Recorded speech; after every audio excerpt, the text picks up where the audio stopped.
성명쌤과 함께하는 필국 동아시아사, 오늘은 42차 시 수업을 하도록 하겠습니다. 네, 안녕하세요. 네, 이제 수능 얼마 남지 않았죠. 저희도 지금 수능 시험장 준비를 하고 있는 중에 이렇게 이제 녹화를 하고 있습니다. 집에서 온라인 수업, 오늘 이번 거 조금 늦게 올라올 텐데, 좀 늦게 찍었어요. 제가 좀 시험장 준비하는 좀 바빠가지고, 지금 촬영을 못 하다가, 짬을 내가지고 촬영을 했습니다. 그래서 하루 정도 좀 늦게 업로드 될 것 같은데요. 좀 양해 바라고요. 이번 주에 그래서 2개가 더 올라올 거예요. 2개. 지금 오늘 하는 42차 시 할 거고요. 그리고 43차 시하고 44차 시를 묶어서 하나로 또 내보낼 겁니다. 그래서 여러분 이제 12월 7일 날 이제 등교 계약을 해야 되는데, 혹시 이제 얘기 들으셨는지는 모르겠는데, 이제 3분의 1 등교를 또 해야 돼요. 지금 2단계로 지금 격상이 됐기 때문에 코로나 단계가 올라가서 3분의 1만 등교를 해야 되는 상황입니다. 그래서 3학년들은 원래 안 나오고, 그래서 1학년, 2학년이 번갈아 가면서 아마 나오게 될 텐데요. 그래서 아마도 1학년이 먼저 온라인 수업 하던가요? 또 그렇게 해서 날짜를 지금 좀 정한 것 같습니다. 그래서 이제 담임선생님께서 아마 연락을 주실 텐데, 저는 지금 아직 정확히 잘 모르겠어요. 그래서 일단은 수능이 있는 이번 주에는 42차 시하고, 그다음에 43, 44차 시에 올라갈 거고요. 그리고 이제 수능이 끝나고 학교를 등교를 해야 되는데, 만약에 등교를 못 한다, 그러고 이제 온라인 수업이 계속된다, 그러면, 지난번에 그 몇몇 학생들은 지금 40차 시 수업을 못 했어요. 그래서 40차 시를 제가 그냥 강의를 하나 올릴 생각입니다. 그래서 40차 시 강의를 하나 만들고, 그리고 이제 5단원으로 넘어가서 이제 5단원 내용을 또 하나 하고, 이렇게 해서 이제 시험 전까지 준비를 할 것 같습니다. 참고로 이제 저번 시간에 말씀드렸듯이 시험 범위는 4단원으로만 하겠습니다. 4단원. 그러니까 이번 주에 온라인 수업하는 44차 시까지만 시험 범위를 하도록 하겠습니다. 그래서 4단원만 고사 나오니까 준비하시도록 하고요. 그리고 우리 지금 수행평가 여러분들 지금 제출을 하셔야 되잖아요. 원래는 지금 12월 7일까지 이메일로 제출을 하시라고 제가 말씀드렸어요. 근데 지금 그게 어려울 수도 있어요. 왜냐하면 지금 조편성이 안 된 많이 있어요. 안 되는 사람들이 있어요. 그래서 조편성 안 된 학생들은 수행평가 그럼 어떻게 하냐, 이런 문제도 있죠. 그래서 제가 수능이 끝나면 조를 제가 임의로 편성을 해가지고 온라인 클래스에다가 여러분들 그 조 짠 거 명단을 온라인 클래스 그 공지사항에다가 올려드리도록 하겠습니다. 그래서 그걸 보시고 여러분들이 이제 그 조별로 만드신 보고서를 작성을 해서 저한테 이메일로 보내주시면 되겠습니다. 날짜는 그러면 언제까지 보내주시면 되느냐? 7, 8, 9, 10, 11. 12월 11일까지. 12월 11일 금요일입니다. 12월 11일 금요일까지 여러분들이 이제 조사하신 내용을 보고서로 작성을 하셔서 저한테 제출을 해주시면 되겠습니다. 이메일 주소도 온라인 클래스에다가 올려놓도록 하겠습니다. 그거 보고 저한테 전송 꼭 해주셔야 됩니다. 그래서 12월 11일까지 여러분들이 이메일로 제출을 해주시면 되겠습니다. 자, 그러고 나서 시험이 끝나고 고사가 끝나고 나서 여러분들이 또 이제 그 발표물을 만드셔야죠. 전시물을 만드셔야 돼요. 그래서 전시물을 만들려면 재료가 필요하죠. 그래서 그 여러분이 필요한 재료를 1인당 5,500원이라고 제가 말씀드렸던 것 같은데, 한 5,000원 정도씩 해가지고 1인당 5,000원 정도씩 해서 재료비를 저한테 청구를 하십시오. 그러면 사다 드리도록 하겠습니다. 그러면 학교를 만약에 안 나오게 되면 그 재료를 어떻게 받나요? 이런 얘기 하실 텐데, 재료를 제가 그 오프라인으로 구매를 다 해서 여기 앞에 있는 그 문방구나 이런 데서 구매를 다 해가지고 제가 학교에 갖고 있겠습니다. 그러면 여러분들이 오셔서 좀 잠깐 오시는 건 괜찮으니까요. 잠깐 오셔서 재료 받아가시면은 그 재료를 가지고 여러분이 만드셔서 전시를 축제 날에 전시를 하도록 하겠습니다. 꼭 하셔야 됩니다. 네, 준비 잘 하시고요. 지금 뉴스, 지금 온라인 수업하고 있는 도중에 집에서 뉴스를 보시면서 인터넷 뉴스나 이런 거 보시면서 과제를 어떻게 할까, 수행평가 어떻게 할까 좀 고민도 하시고 조원들하고 꾸준히 소통을 하셔야 됩니다. 여러분들 소통하고 있는 모습들을 제가 직접 볼 수는 없지만 여러분들이 과연 이 작업을 하는데 얼마나 많이 참여를 했는가 이런 것들은 평가할 수 있는 도구가 있으니까요.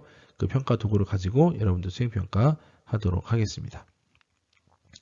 자, 그러면 오늘 이제 배울 내용 수업하도록 하겠는데요. 42차 시는 서양 문물의 수용이라고 하는 단원에서 이제 보도록 하겠습니다. 이제 근대화가 이루어지고 있는 이제 그런 모습들인데 이제 서양 문물들이 막 들어오면서 우리 삶의 모습들이 좀 바뀌어 나가죠.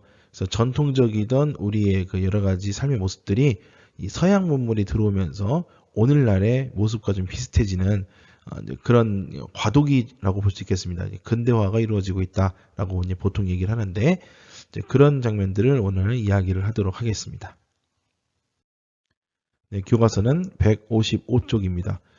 오늘은 왜 그림이 없나 하실 겁니다. 근데 뭐 딱히 넣을 그림이 없었어요. 오늘 수업 중에 내용에 그림들이 좀 많이 있으니까 같이 보시도록 하겠습니다. 학습 목표 같이 읽어보도록 하죠. 자, 근대화 과정에서 서양식으로 바뀌게 되는 것들을 말할 수 있다. 그리고 개항장의 설치와 근대화에 따른 도시구조의 변화를 이해할 수 있다. 다음 세 번째, 철도와 항로, 전신의 건설이 동아시아 사회에 미친 영향을 설명할 수 있다. 세 가지 학습 목표 되겠습니다. 네, 이제 근대적 생활 방식의 확산에서 이제 우리 생활 방식이 서양화 된다는 거예요. 그래서 서양적인 생활 방식이 많이 우리 삶으로 들어오게 됩니다. 대표적으로 좀 변화되는 부분이 의복, 옷 입는 거죠. 복식이나 그다음에 두발, 머리 상태가 좀 변한다는 겁니다. 그래서 서양식 복장, 양복을 좀 주로 입는다거나 그리고 머리를 짧게 자르는 단발이 이 개화의 상징이 됩니다. 우리 오른쪽에 보시면은 영화 포스터가 하나 있어요. 모던보이라고 하는 영화입니다. 좀 전에 나온 영화예요. 좀 꽤 됐어요, 나온 지는. 박해일 배우하고 김혜수 배우가 주인공으로 나온 영화인데요. 이 영화는 좀 뭐랄까 스토리에서 역사적인 뭐 사실을 담았다라기보다는 그 영화 속에서 보이는 여러 가지 미장센들 그런 그 화면 구성이라든지 또는 이 사람들이 입고 있는 옷, 의복이라든지 그다음에 뭐 헤어스타일, 패션 이런 것들 여러 가지 것들이 그 당시 것들을 좀 재현하려고 많이 애쓴 것 같아요. 그래서 그 시대에 이렇게 좀 양복을 입고 양장을 좀 입고 머리도 짧게 자르고 이렇게 다니는 사람들을 모던 보이 또는 모던 걸이라고 표현을 했거든요. 그래서 이런 모습들이 아마 오늘 우리가 배울 서양적 생활 방식이 수용됐다라고 하는 부분에서 좀 전형적으로 볼 수 있는 그런 모습이 아닐까 싶습니다. 남성들은 이 사진처럼 양복을 주로 입어요. 머리도 짧게 자르고요. 아마 여러분들 한국사 시간에 배웠던 것 중에 고종 황제가 이제 이제 익성관을 쓰고 골룡포도 입고 그렇게 찍은 사진도 있고 그리고 이제 그 서양식 옷 양복을 입고 머리도 짧게 자른 그런 사진들 좀 본 적이 있을 겁니다. 이렇게 좀 변화되는 과정이거든요, 그게. 그래서 이 남자들은 이제 양복과 단발 그리고 모자를 착용을 했어요. 근데 이 남성들 같은 경우는 이게 단발을 하는 과정에서 때로는 이 정부의 강요로 시행을 했었습니다. 여러분 잘 아는 1895년에 있었던 을미개혁에서의 단발령이 바로 그것입니다. 그래서 그 단발령에 저항하던 많은 유생들이 있었죠. 위정척사파라고 하는 사람들이 특히 이제 최익형 같은 사람이 이제 도끼자루 옆에 놓고 상소문을 올리면서 내 목을 자를지언정 내 머리카락을 자를 수 없다라고 이렇게 주장하는 이런 모습들도 우리가 학사 시간에 배운 바가 있습니다. 네, 그리고 여성들 같은 경우에도 이렇게 양장, 서양식 복장, 그리고 단발 이런 것들을 이제 추진을 했었죠. 네, 이제 두 번째로는 이제 근대적인 시간관념에 대한 내용인데요. 여러분 지금 우리는 딱 24시간이라는 시간제가 있어요. 그래서 24시간, 1시간은 60분, 1분은 60초 이렇게 딱 지금 정해져 있죠. 그래서 뭐 몇 분, 몇 초, 몇 시간 이런 것들이 우리 삶 속에 많이 들어와 있습니다. 그래서 친구들이랑 약속을 할 때도 몇 시까지 뭐 어디로 와 라든지 뭐 맨날 몇 시에 어디서 만나자 라든가 이런 약속을 할 때 시간을 좀 많이 사용하죠. 그리고 우리 일상생활에서 수업 시간도 몇 분부터 몇 분까지, 몇 시 몇 분부터 뭐 50분 동안 수업을 합니다. 뭐 이렇게 많이 정해져 있죠. 그래서 지금은 우리가 이렇게 시간관념에 많이 익숙해져 있지만 그 이전에, 근대화 이전에는 이 시간의 개념이 우리와는 좀 달랐다는 거예요. 그전에는 이 자연적인 시간의 흐름에 맞춘 생활을 했어요. 해가 언제 떴다, 해가 언제 진다, 해가 언제 제일 높이 떴다, 이런 것들이죠. 하지만 물론 이제 시간은 좀 구분을 했어요. 뭐 하루를 12개로 구분을 해요. 그래서 우리가 뭐 12지라고 하는 뭐 자축인묘, 진사오미, 신유술에 이렇게 12개의 이 12지를 이용을 해가지고 2시간씩, 요즘 단위로 따지면 2시간씩 해서 하루 24시간 이렇게 나눴어요. 그리고 이제 그 맞춘 이제 단위들이 좀 있거든요. 뭐 1각 하면은 뭐 15분 정도 이렇게 나누고, 뭐 30분이면 2각이니까 30분 정도 되고, 뭐 이 시간 동안이면 밥을 한 번 먹을 시간이라 해서 한 식경이라고도 하고, 뭐 이런 식으로 이 자연적인 시간의 흐름에 맞춰서 생활을 주로 했습니다. 뭐 시간을 이렇게 정확히 아는 것이 물론 이제 중요하기도 하지만 시계를 모두가 갖고 있는 게 아니기 때문에 옛날 이제 전 근대 사회에서는 이 시간을 알려주는 이런 기구들이 좀 있었어요. 그래서 뭐 우리 그 세종대왕이 만들었던 물시계 같은 경우에도, 예, 자격루 같은 경우에도 이름이 자격루잖아요. 스스로 때리는, 뭐 왜 때리냐면 시간이 언제가 됐다, 몇 시가 됐다 하면은 자동으로 이제 북을 치고 이렇게 때리는 이런 누각같이 큰 시계거든요. 그래서 자격루라고 부르는데, 물론 이렇게 시간을 알려주는 기계도 물론 있었지만 일반 사람들이 이런 걸 갖고 다니기가 쉽지가 않잖아요.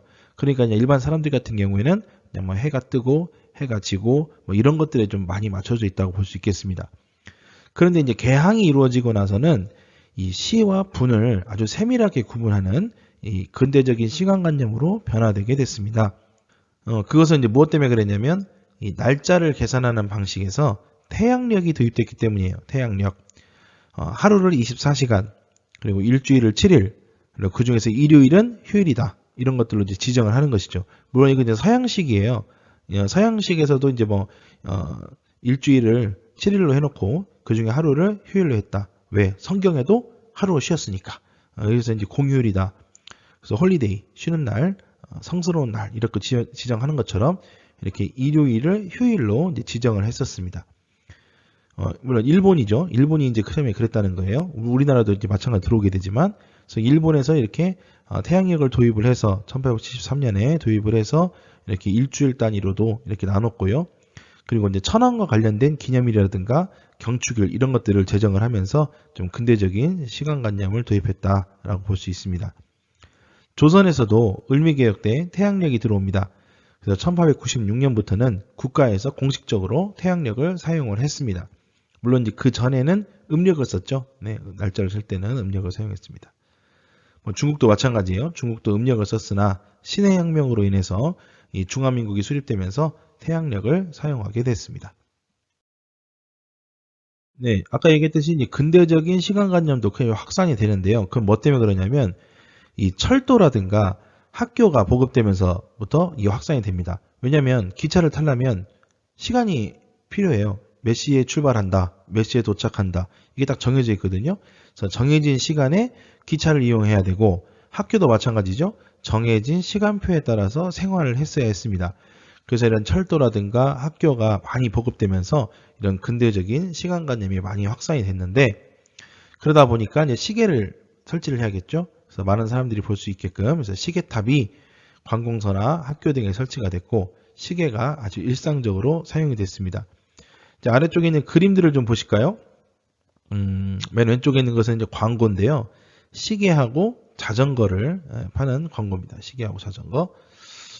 이 시계 같은 경우에는 이제 그렇게 회중시계 같이 이렇게 주머니에 넣고 다니는 이런 시계가 많이 유행을 했었죠.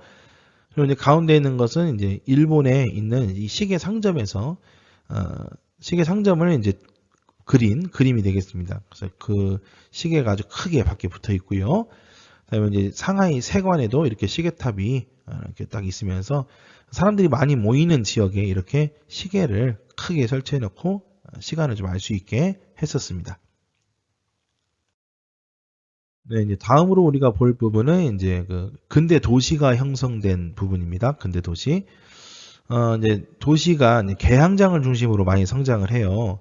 이 개항장은 이제 서양 세력이나 또는 이제 주변 국가들한테 이렇게 열어두는 항구 아니겠습니까? 그래서 개항장에 이렇게 외국인들이 많이 들어오게 되면서 이런 외국인들이 집단으로 거주하는 지역이 형성이 됐습니다. 그래서 이런 지역을 조계라고 부르고요. 일본에서는 거류지라고 불렀습니다. 그래서 둘이 같은 말입니다. 조계나 거류지나 같은 말인데 국제적으로는 이제 조계라는 말을 좀 흔히 사용을 합니다.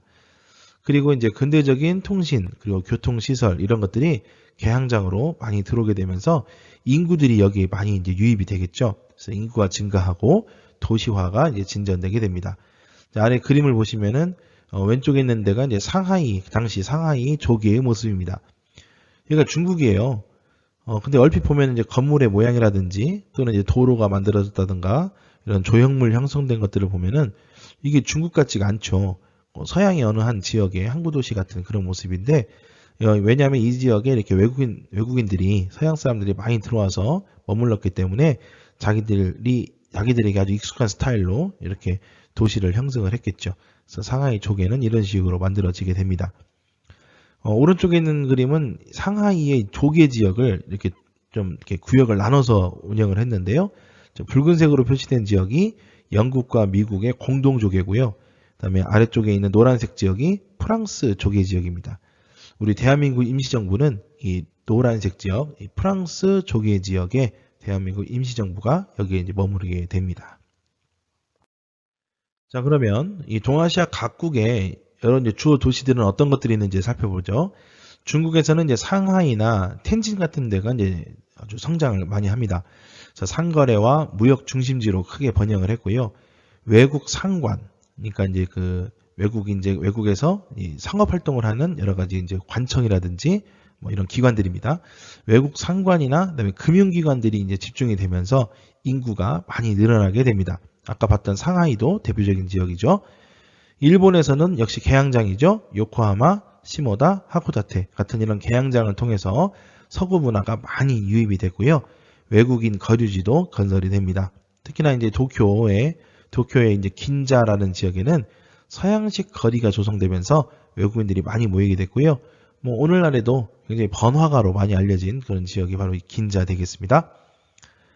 한국에서는 역시 마찬가지로 개항장에서 일본인 거류지가 형성이 돼요.